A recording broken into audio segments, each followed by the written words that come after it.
ជំរាបសួរគ្រូខ្ញុំហៅឈ្មោះវ៉ាសិហាថ្ងៃនេះខ្ញុំមករ៉ានកូដដែលយើងបានរៀនព្រឹកមិញអញ្ចឹងនេះគឺជាកូដផ្នែកទី1ហើយ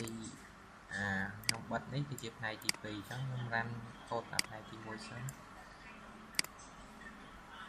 អញ្ចឹងរ៉ានមកវាបានប៉ុណ្ណឹងអញ្ចឹងយើងទៅរ៉ានផ្នែកដែលយើងបិទវិញអញ្ចឹងយើងបើកវាមក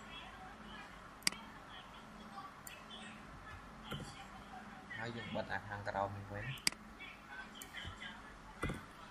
អញ្ចឹងយើងរ៉ាន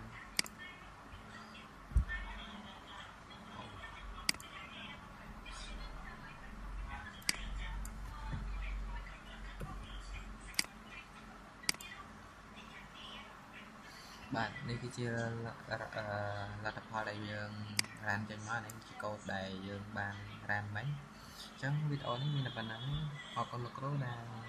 បានមើលវីដេអូនេះជំរាបលាលោកគ្រូ